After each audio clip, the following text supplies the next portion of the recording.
Bueno, en la columna quisiera hacer énfasis en un punto que yo creo que está presente en el debate público, pero en un sentido diferente. Como estamos a un poco más de un mes de las elecciones, en realidad, tanto dirigentes del oficialismo como de la oposición se formulan la pregunta hasta qué punto las modificaciones del gabinete, más el programa económico, más esto que en un sentido creo que lamentable, un funcionario, una persona del oficialismo llamó de poner platita, es decir, expandir quizás algunos programas y demás, dice, bueno, ¿hasta qué punto eso dará vuelta a la economía de una manera tal que terminará afectando el resultado electoral del 14 de noviembre? Sin lugar a dudas, la economía con los comportamientos sociales tiene mucho que ver. Pero voy a hacer énfasis en un punto quizás al revés, y que es decir, qué difícil que es pensar en un diseño de política económica que funcione con este contexto político. Es decir, cómo es la causalidad desde la política hacia la economía, más allá de que todos coincidamos que la economía influye en la política. ¿Por qué digo esto? Porque el gobierno, después del resultado electoral de las elecciones primarias, claramente quedó sumamente golpeado, hubo una semana de turbulencia, la vicepresidenta se dirigió al presidente por carta, cambiaron algunos miembros del gabinete, volvieron algunos viejos conocidos. Sin embargo, Martín Guzmán trató de seguir algún programa económico siguiendo las instrucciones que recibió de decir vamos a tratar de acercar más dinero al bolsillo de los ciudadanos, como dijeron otros. Sin embargo, la situación política es realmente para el gobierno de bastante debilidad. Miren, esta mañana recibí una encuesta de unos amigos de Buenos Aires, que es la consultora Jacobe, y me gustaría pedirle al director que pongamos la primer placa. Fíjense ustedes lo que es eso. La línea roja muestra qué quiere usted con relación al kirchnerismo y al Partido Justicialista, si usted quiere que gane las elecciones, si quiere que las pierda o si le da lo mismo. Y fíjense la línea roja, cómo ha ido subiendo, y ahora más del 60% dice que quiere que en realidad pierda las elecciones. Imagínense ustedes que diseñar la política económica para una sociedad en la cual parece que más de 6 personas de cada 10 de los consultados quiere que pierda el gobierno, obviamente eso es bastante difícil. Por supuesto, la línea roja sube al mismo tiempo que la línea verde que ustedes ven allí, que son quienes quieren que ganen, va reduciéndose, ¿no es cierto? Le voy a pedir ahora la otra placa que creo que aún es más preocupante. Le pregunto, ¿y usted cómo cree que va a terminar el presidente Fernández? Y en realidad, fíjense que entre los que creen que va a terminar mal y los que creen que va a terminar muy mal, hay 67%, 68%. Quiere decir que si a eso se suma el regular, 7 de cada 3 creen que el gobierno del presidente Fernández no va a terminar bien. Entonces, un gobierno que no va a terminar bien, porque claramente el presidente después de estos sucesos además ha quedado seguramente debilitado. En esta misma encuesta se presenta la imagen y se ve claramente una caída muy importante de la imagen del presidente. Sin lugar a dudas, eso es un condicionante muy grande. Entonces uno dice, ¿qué posibilidades habrá de que estas medidas de política económica realmente funcionen para mejorar un poco el resultado electoral? Bueno, yo creo que el problema desde la política es una restricción casi inevitable, y lo he dicho en otro programa anterior.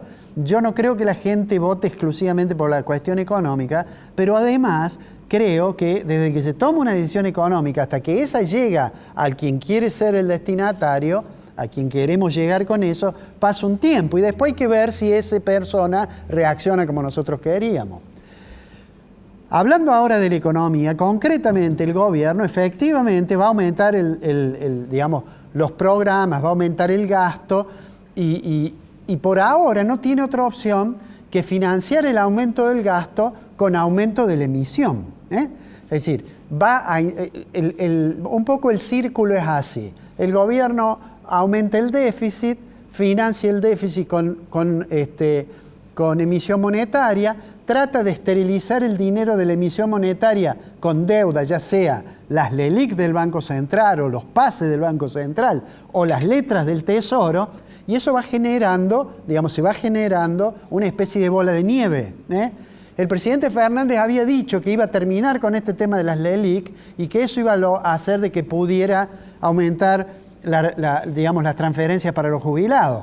En la realidad, sea por las razones que fuere, las LELIQ han aumentado mucho más y en realidad cada vez da la sensación de que eso no se puede sostener a mediano plazo. En realidad, la emisión de esos pasivos, que son un activo para quien lo toma, hacen de que el sistema financiero funcione de una manera relativamente simple. Es decir, los ciudadanos que no pueden acceder, por ejemplo, a la moneda extranjera, depositan en el sistema financiero, el banco toma ese dinero y se da vuelta y lo coloca para financiar el gasto público o para en letras de tesorería, en las LELIQ, las letras de liquidez, que es con lo cual el Banco Central trata de esterilizar un poco de dinero. Eso no se puede obviamente sostener y aparecen entonces en el horizonte los riesgos de que si no se adoptan medidas adecuadas, probablemente deberá esperarse después del 14 de noviembre, no lo sé, pero se corre el riesgo de que entonces en algún momento tengamos una crisis realmente fuerte como las que hemos tenido en el pasado. Creo que mencionamos que una publicación internacional había hecho una nota editorial, el Wall Street Journal, que decía que en realidad, Financial Times, que en realidad decía que Argentina iba a repetir su historia y eso obviamente aumenta la incertidumbre, etc. Mientras tanto, seguimos pensando cuándo se va a arreglar el tema con el Fondo Monetario. Digamos que se agregó un elemento que puede ser un poco preocupante también. Kristalina Georgieva, la directora gerente del fondo, está sometida a un cierto ataque.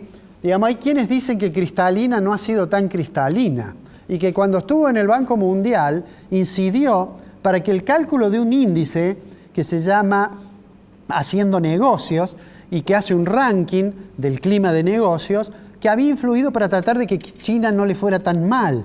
Y decían que eso lo había hecho porque en esa época el Banco Mundial estaba queriendo aumentar el capital. Eso le ha traído muchos problemas porque hay un estudio de unos abogados que ha hecho un énfasis en que ha habido en ese indicador quizás algún exceso de parte de los que dirigían el Banco Mundial.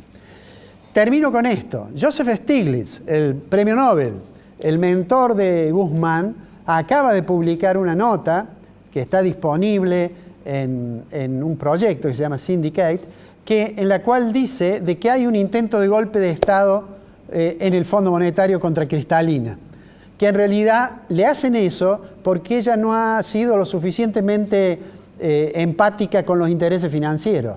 Y cita, en ese artículo, Stiglitz cita que el Fondo Monetario, cuando Argentina estaba renegociando la deuda con los acreedores privados en 2020, dijo que los límites que tenía para pagar y garantizar la sustentabilidad deberían ser respetados y que eso hizo entonces, le condicionó un poco los intereses y los intereses que representa el capital financiero.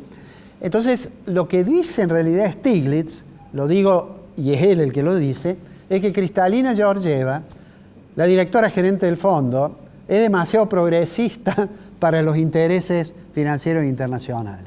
Nunca sabremos realmente cómo es eso.